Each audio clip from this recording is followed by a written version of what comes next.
We're alive. Great. It is Friday afternoon. The chair is not here. We're going to walk through one bill, and we have the sponsor of that bill with us now for S-274. Senator Watson, thanks for coming today. Absolutely. Thank you for having me. Glad to be chatting about this. So in thinking about ways that we could be raising money for the education fund, this is sort of the topic of the year. This is a very small, admittedly, a very small amount, but that it was worth shining a light on. So there is sales tax that applies to heating fuels that are not for residential properties. Oh, I'm sorry. Right. So if you're a business, then the sales tax applies. However, if you have a residential property, then there is no sales tax. You're exempt. It's a tax expenditure to reduce the cost for that heating fuel.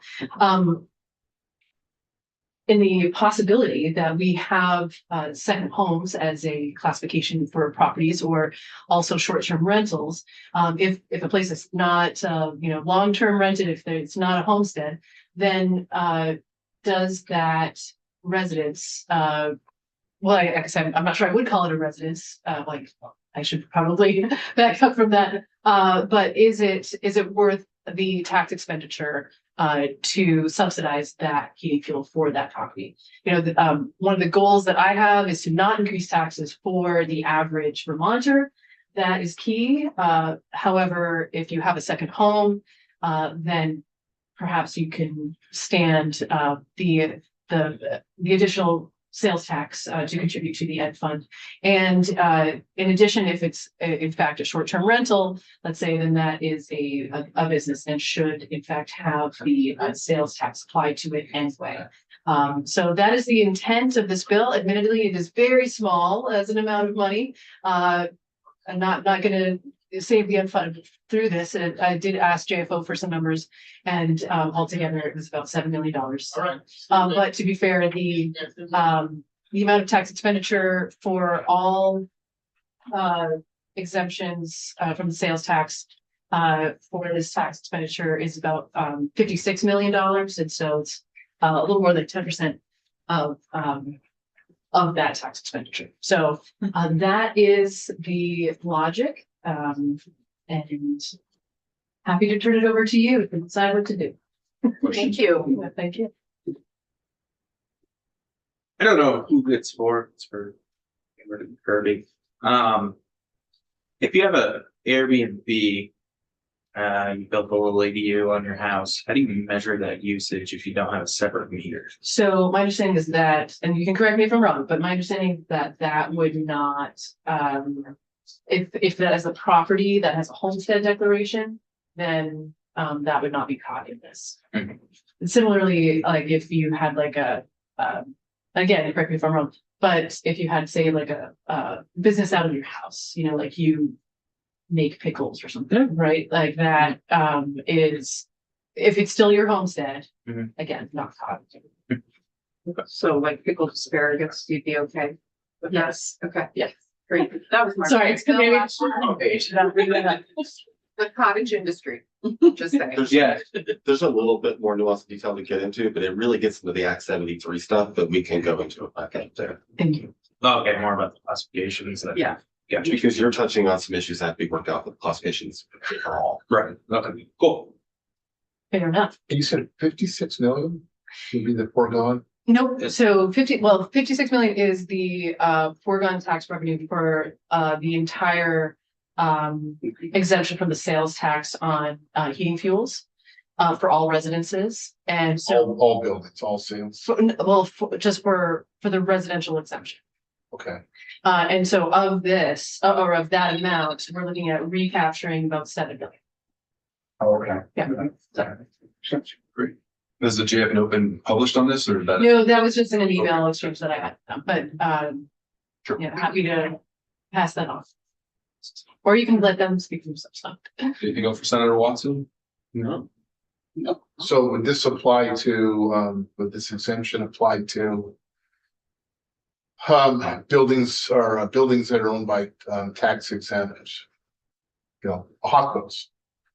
Where hospitals now have to pay the, sales tax. So looking at Kirby on this one, the intent is no. Okay, If that were to happen, that would not be, that is not the goal. So, Thank you. thank you, Senator Watson. I think to your question, Senator Beck, is Yeah. about to explain how this would be contingent upon the new classification going into effect. Oh, okay. Kirby Keeler said council to answer Senator Beck's question, this change would not affect the taxability when it comes to hospitals. okay, That probably, I would need to dive in to see which sales tax exemptions exist that would apply okay. in that situation. Okay. But it wouldn't be this one. Okay, so as Senator Watson said, there is a sales tax exemption, number 26. We have over 40. We have a sales tax exemption for electricity, oil, gas, and other fuels used in a residence for all domestic use. So sometimes this exemption is, instead of residential use, it's called the domestic use exemption, but including heating, but not including fuel sold at retail. Basic propane tanks that you buy at the gas station do not count here. Wood pellets, though, they do count into this. So that's the exemption that exists. And currently the retailer, when they go to make a sale, they look, is this a residence? If so, we won't collect sales tax. If it is not, they do. So the obstacle in shrinking this exemption, which is basically what this bill does, it shrinks the exemption down so that it applies to fewer properties, fewer taxpayers. And the administrative question to work around here was, how will the retailers be able to identify?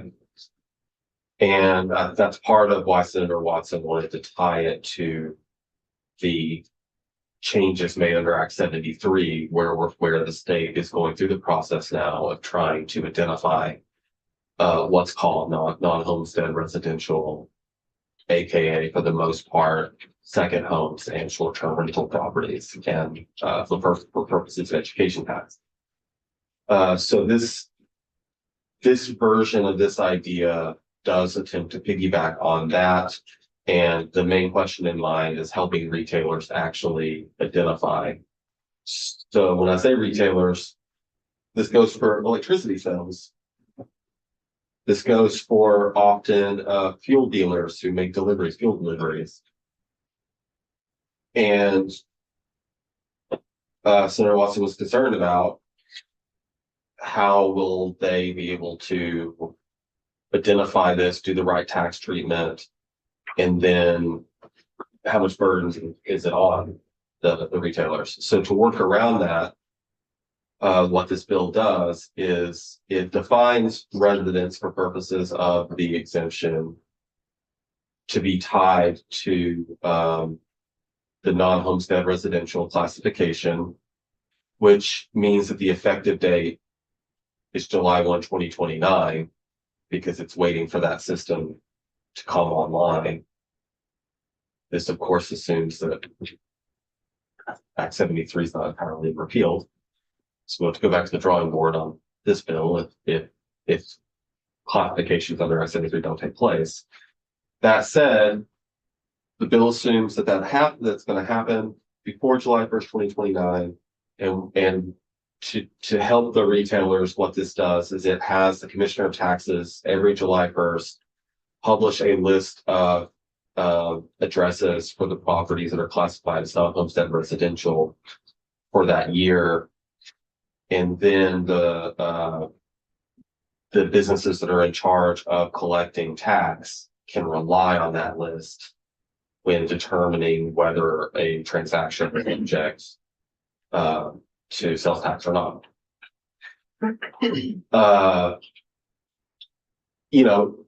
Just to make sure your eyes are wide open. I mean, things are complicated.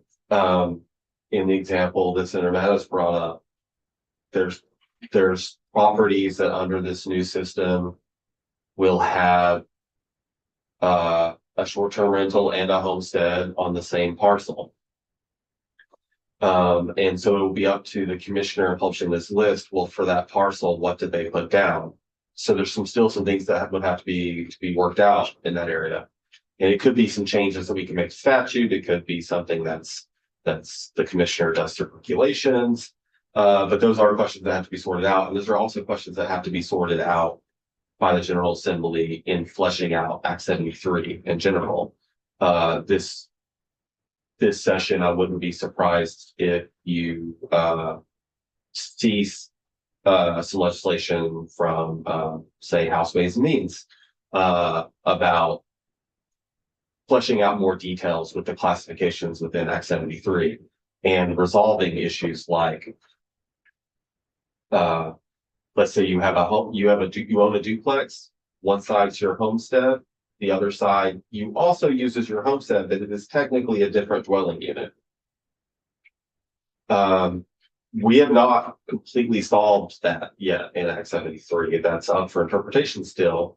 The tax department put out its report on the classifications, and they suggested in that situation that you would treat both sides as a homestead, and we make sure the law is clear about that. You wouldn't tax half that property as a second home just because it's a different, that report, yes.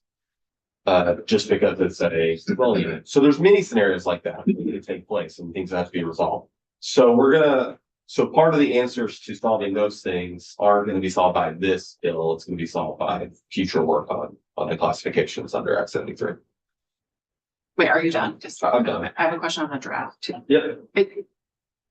And I'm sure it's me missing something, but there seems to be this disconnect. You have the paragraph B that says what a residence means. Mm. And then the paragraph C about the commissioner publishing the list. But up in paragraph A, Mm-hmm. the existing law,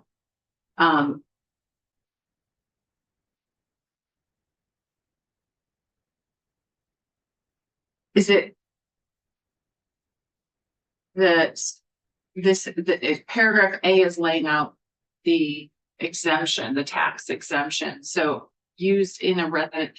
I think part of the confusion for me is because we have residential in both, and this came up in Ways and Means, the non-homestead residential and homestead residential, because the non-homestead still has the word residential in it. And so what the definition of what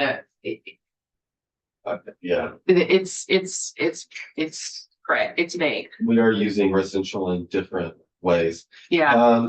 The way it's drafted, those the lead-in language here is like sales of the types of fuels used In a in a residence, and then that's where the definition of residence below comes in. That's the residence you're defining, that residence on line 14. As essentially. used in the subdivision 26, residence means any residential property that was not included on the most recent list published, and then that list below is in C. So the pieces do fit together, but I do understand how it can be very confusing the way residents and residential is being thrown around here a lot. But Yeah, because I mean, when think somebody it's is in Vermont living in their second home for, their ski vacation, that's their residence, and they might go in and buy fuel and say, well, this is for my residence. And so then would the vendor have to look on the list and be like, oh, no, I'm sorry, Mr. Keaton, that's not a residence.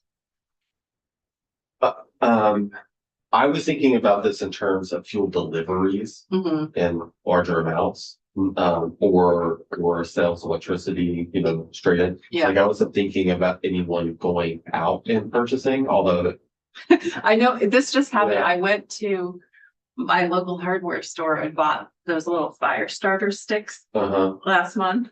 And the guy said to me, oh, these are tax exempt because you're using that to start a fire in your home or, in your wood stove. And I was like, well, how do you know? Like, so, and I think there is this presumption in here, That's- presumption yeah, that's a language good point. in here. That's a good point. But And- there are and- cases where people are buying it in a, True, and the wood pellets, yeah, the wood pellets are very clearly exempt when you buy them at the store, period. mhm, And this does throw that into question. So Yeah. like, these, it's true. It would certainly not hurt for us to clean yeah. that stuff up with the. And I think that came up in Ways and Means anyway, that confusion with those two terms. I think Jake said it, like, getting rid of the, I didn't know Ways and Means had gone over. not this bill, but when they were going over the report, I think Jake mentioned the confusion by saying there's homestead residents and non-homestead residents, and saying residents in both cases is confusing. Yeah, the report suggests that. I think it's the non-homestead, non-residential, the report suggests maybe change that to commercial. Oh, right, yeah. I know there's something about the terms in there, but Yeah, and.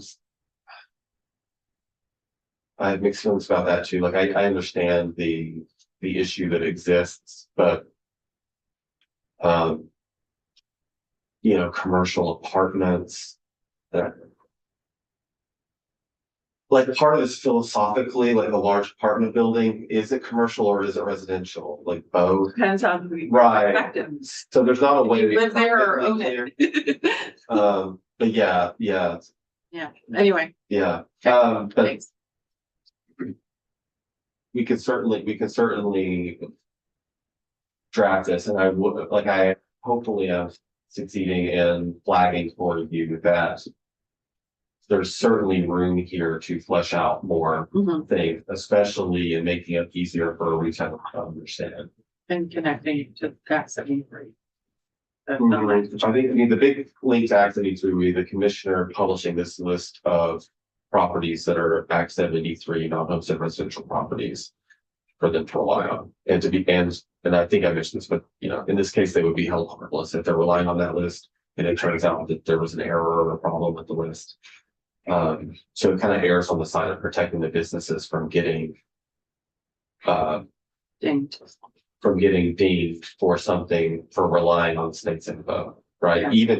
Even though if the end result was tax treatment wasn't done exactly correctly. Kirby, would you suggest that it's bad form to pass legislation for 2029 on something that is still very much up in the air? Being Act 73 and classifications of the different tax purposes. I mean, Act 73 does that also, right? Yeah. The whole act did that like 20 million times. Regional assessment districts are January 1, 2029. There's reasons for that because of the setup. Sometimes with these big things that take years to set up, that's just how it has to go. And then this to rely on it. You could, I mean, since we're on that topic, Additionally, I could draft this in a way where Senator Watson's idea happens effective next year. It's just that you don't have the Act 73 classifications to rely on. It would a version drafted like that, which I did do a version of as well. It would just mean that the tax department and the fuel dealers, they're just gonna have to figure it out. And sometimes legislation is passed out of here that's like that, where it's like administrative issues just need to be sorted out. This one's trying to get ahead of that and create a mechanism to make the tax compliance easier for taxpayers, to make it easier for the businesses. Whether businesses would agree that it succeeds at doing that, you should ask them. your questions at 3:37 on a Friday? Great, so thank you. Step that one up there. Yeah. There's certain bills probably ought to be introduced on Tuesdays. I've been coming in here doing quite a bit. I get you guys that you're most time. I know, me What too. are the track record of the bills that you reported? I don't think any bill moved so far. Anything else we want to talk about, or can we go off? Let's just hang out. Motion to adjourn.